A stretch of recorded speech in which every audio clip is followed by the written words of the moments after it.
Well, happy Aloha Monday. This is, of course, Martin Luther King Day. We hope that all of you are doing well and dry on this wet Monday. I'm Ryan Kalei-Suji, joined by Yunji Denise, and this, of course, is Spotlight Hawaii. We want to thank you for tuning in here today.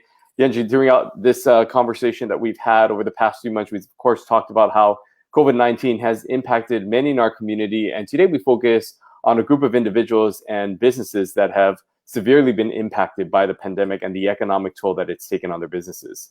Yeah, there's been a lot of restrictions placed on all kinds of businesses, but perhaps the strictest has really been on the bar owners. Bars and nightclubs and establishments that serve alcohol but don't serve food. Those folks have had some of the most severe restrictions, and many say that because of those restrictions, because of Mayor Caldwell's tier system, they've essentially been forced out of business. So today we have two longtime bar owners joining us. Bill Comerford, who is a bar owner and president of the Hawaii Bar Owners Association, along with legend sports pub owner John Harrison, are joining us. Thank you, gentlemen, for being here this morning. We really, really appreciate it. Bill, let's start with you. You owned four establishments at the start of the pandemic, and I know that you are having a little bit of connectivity, but now we see you. Tell us a little bit about the bars you ran and what the status is right now. Sorry, yeah, it's been a long, hard road. I've been in Hawaii for 40 plus years, 42 years. All that time being in the bar and restaurant trade, mostly in bartending and management. Been an owner for the last 23 years, and I have 4 establishments. I have a management company, so I actually have 5 businesses. And the management company is obviously the company that runs the other 4. The 4 are very successful. They have Irish themes, but basically they are American music bars where people come out and we employ music, local musicians who perform in a multitude of. And we seem to have lost Bill. Unfortunately, his connection is not the best. But John, well, let's get over to you now. John, can you talk a little bit about your establishments and how you've been impacted, of course, by what's happened here with COVID-19 and the restrictions? Hi, good morning. Thank you for the opportunity. Here at Legends, small business. I've been here 28 years. I've been in Waikiki bar business about 39 years, and been seeing the changes, the drinking age change, Gulf War I and II, and strikes and other diseases. This by far is the hardest we've ever been hit, and there's no comparison. Tell us a little bit about the last year. How many days have you been able to be open, and what kind of business, what kind of an impact has that had on you? Well, it's been 305 days since the first lockdown, and we've been open 53 of those days. So really not a lot of opportunity to do anything. So it's crushed my business. We have no business, and we have hope. I do, that things get better and we get a chance to open. We've been open 28 years, but I've committed 29 years of my life to this, and I'm just not walking away. So. And what has the conversation been like with others who have similar establishments to yours, other bars? Obviously, they are also feeling the frustrations that you are experiencing yourself. What has been the conversation to see if there was something that you guys could do together to get the mayor to change his mind or to have these restrictions? Has that conversation been happening? Yes, with other bar owners we've discussed, and frustrated is the word, and we believe we can operate safely. In the 53 days we were open, we operated safely, and we believe we can continue to operate safely. The state is broke right now. We need the economy running on all cylinders, even though not strong cylinders, but we need to get moving forward. And if we can operate safely, I believe we need the opportunity. Let's talk a little bit about what operating safely looks like. Ingrid Peterson, one of our longtime viewers, is writing in. She says, how can bars be COVID safe when you take off your mask to drink? People get tipsy or drunk and tend to become less inhibited, and the social situation encourages social interaction. What do you say to people who are worried that when people, get inebriated, they get a little bit more comfortable with being a little less safe? Well, one, we can't let people get inebriated. We have laws we have to follow there. And as a liquor license holder, it is a privilege. But with that privilege comes the responsibility of watching over-serving, underage, violence, noise, drugs, gambling, nudity, hours of operation. We have a lot of responsibilities we take very seriously. And yes, we can control people with the mask. We did it for 53 days. We can do it again. Have you had any discussion with the current administration? The new mayor, of course, has taken office, Mayor Blangiardi. He is still, as far as we know, looking at the tier system and looking to adjust anything. Have thoughts been to maybe approach the new mayor to address some of these issues? No, not myself. I have not. Bill is going to be doing that through the Hawaii Bar Owners Association himself. But no, I have not directly contacted anybody. You know, I think there are some people from your industry that are concerned about basic fairness, that say that, you know, if restaurants are allowed to open, why not bars? What's your take on that? I think we can operate safely the way the bars do in restaurants. I mean, they're doing basically the same thing we were doing. And, you know, food, when I first started 28 years ago, food wasn't a factor in a bar, so I never added it. But we have created a unique situation here is that we do sell soft pretzels and hot dogs, very minimal, but we do allow people to bring their own food in and always have, and we market it that way. So you have a Sunday morning football, I would say 60 to 70% of the people in here are eating. I just didn't sell them the food. So the purpose of the food, is it just the sales or you want them eating? So I think that bars can operate as bars safely, just as the bars and restaurants are operating as bars. You know, we know that there have been some support for businesses through various means, through the CARES Act funding. Of course, there has been the PPP that went out. There's also been specific grants that have been given out to to businesses. Have you folks received any benefits from any sort of CARES Act funding? Yes, I have, and I wouldn't be able to be here if we hadn't. I'm very grateful for that. We did the payroll protection. Hopefully we get the forgiveness through that. It hasn't happened yet. But applied for grants, very fortunate. I've been very fortunate that our landlord, Kelly Sanders and Highgate Hotel, have been very fair to me. We have Bill here back, so we're going to hope to see if we can get that connection back with Bill, if we can get him to maybe adjust his camera a little. Bill, can you hear us this morning now?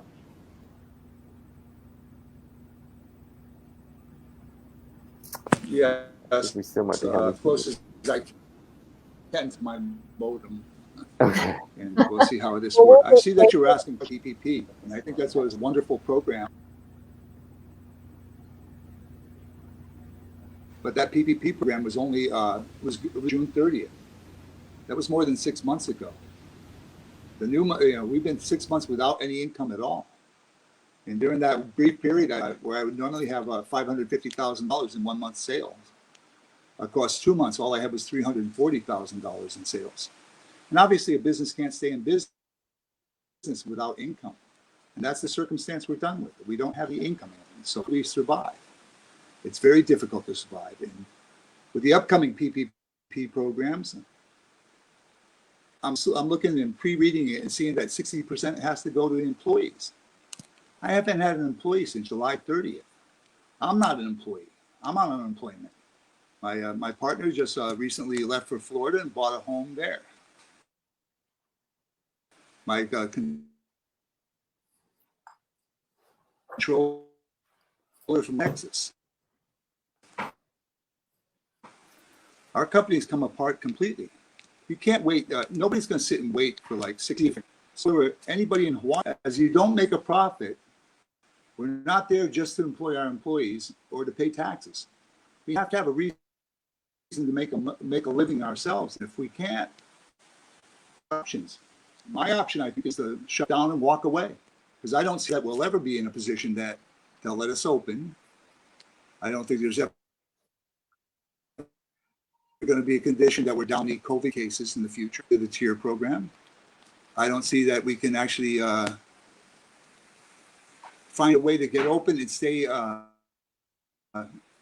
successful, because what we're going to deal with is we're going to deal with restrictions. And those restrictions have to be lifted to some degree. I mean, all of a sudden, Biden's in office. He's saying, hey, we have to open up bars. We have to open restaurants. Cuomo's saying, hey, we have to get our places going. In Chicago, they're saying, hey, we need our businesses. Why? Because the business is income that filters through and pays government's jobs. Everybody in government who's still getting paid, they haven't taken a loss at all, are still getting paid. But where's the source of that money? It comes from small business. John, let me ask you, let's take a wider view for a moment. How important is this industry, to the fabric of Hawaii beyond just the financials? Why is the bar industry so important?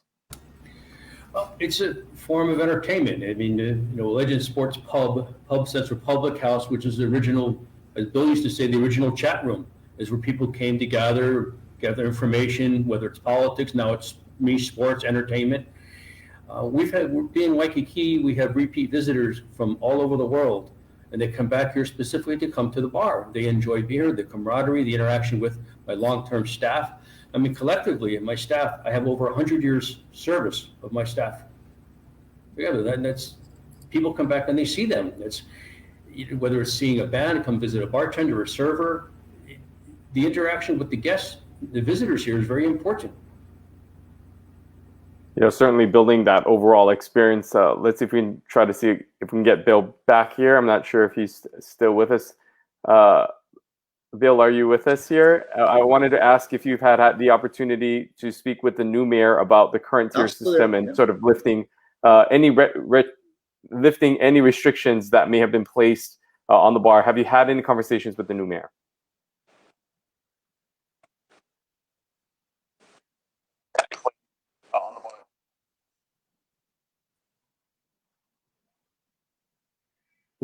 And it appears, unfortunately, that our connection with Bill just is not working out this morning. And unfortunately, I'm not sure that we're going to be able to get him back in here.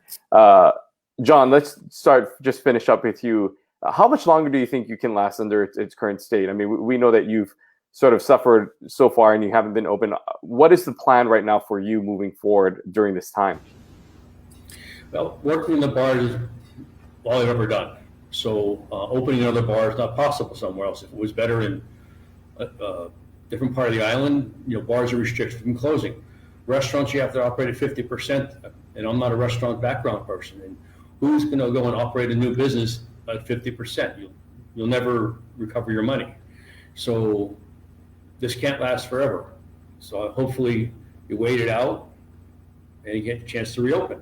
I mean, it'd be more expensive to walk away and open a new bar, however far down the road that is, than paying my expenses here and waiting it out. So I don't really have a timeline. Mm-hmm. But forever. And if an establishment like yours were to close down, how cumbersome is it to reopen, if you will? Do you think that, with a lot of small businesses, what we've been seeing and talking to different leaders, whether it's the Chamber of Commerce or the Hawaii Restaurant Association, the Retailers Association, what they continue to tell us is when a small business in Hawaii closes, it likely is not reopening. What is your concern long-term for the landscape of businesses like yours? If I close, I'm not going to reopen. I'm not going to put another bar somewhere else. The economy doesn't lend itself to new businesses right now. I mean, just surviving with you already have is the best I can hope for.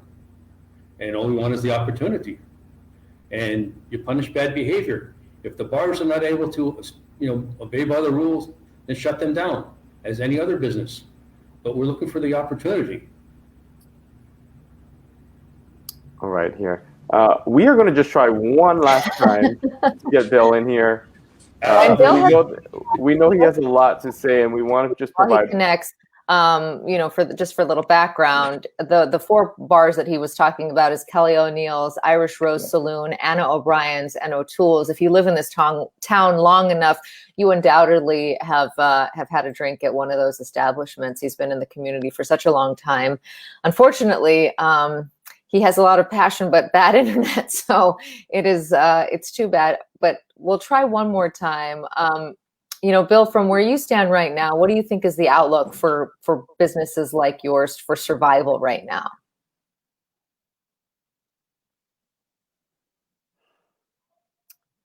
And unfortunately, it just does not look like this is going to work out this morning with Bill here.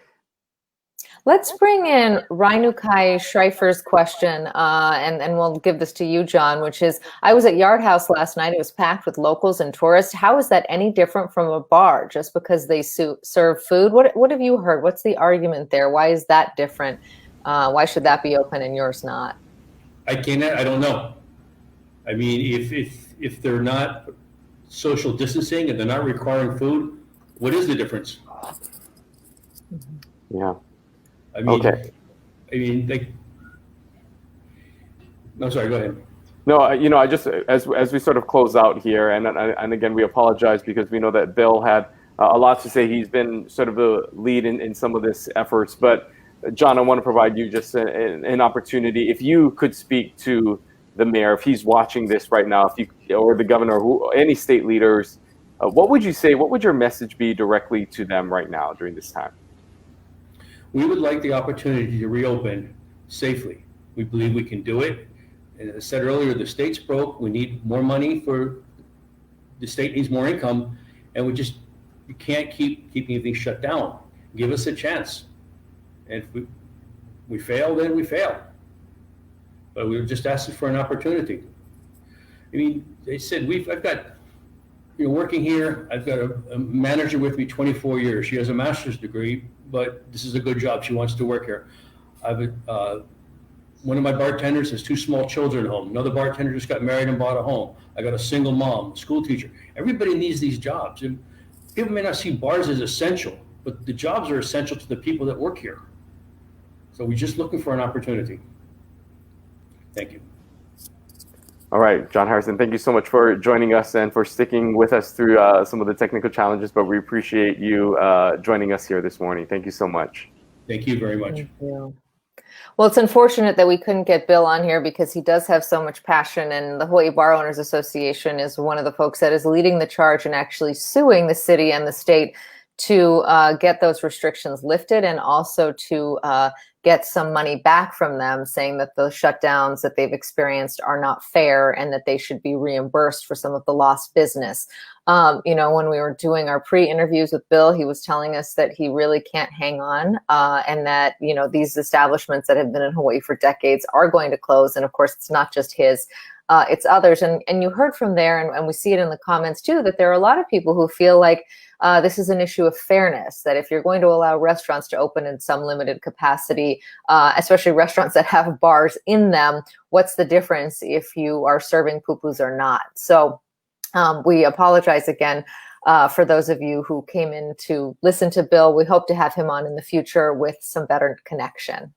That's right. Unfortunately, we weren't able to connect there, but we'll look to see what happens. Again, what we are seeing sort of what is in this transition period between different administrations in the city and county, what Mayor Blangiardi wants to do with the tier system, again, that was set up by the Caldwell administration. And if there are going to be any changes, of course, Oahu has seen a significant number of cases that has deemed them outside what would traditionally be outside the tier 2 system, and would move us back into tier 1 because of the case numbers being over 100. However, Mayor Blangiardi is saying we will continue to stay in tier 2. We'll see if any adjustments are made to the tier system, and if some of these establishments like bars are removed from tier 4 and maybe moved into another tier within the tier system, and if there's any sort of edits that will happen during this process as he begins to shape the way this administration handles this pandemic.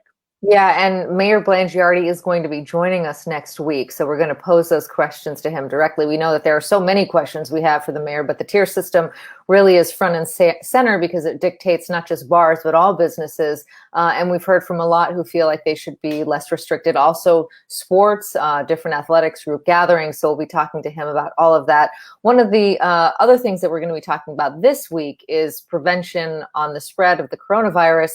To help do that, there is an app that has been released, and Ryan will be talking about that on Wednesday. Yeah, we'll be talking about how that app is being used to help to track the virus here in the islands, but it also is an app that is being used around the world, and so how Hawaii can benefit from this app. We're going to talk to them specifically about how it will notify people that have been exposed to COVID-19 in our community and learn more about that. That, again, is happening on Wednesday. And then we'll be talking with the new head of the city council on Friday. Tommy Waters will be joining us. Yeah, I mean, it's 5 new people on the council, and so the whole dynamic there has changed. You've got a new council, a new mayor, and of course, the start of the legislative session coming up. So how the city and state are interacting. We'll be discussing all of that with Tommy Waters on Friday. We appreciate those of you who stuck through the technical challenges. We really did want to hear from the bar owners because they are a group that really says that they have not had their voices heard. And as you said, as you heard John say right there, that, you know, people don't necessarily see bars as essential, but to the people who work there, those jobs are essential. And so we appreciate them making the effort, and both of them for joining us this morning. We thank you, and we'll see you right back here on Wednesday at 10:30. Aloha.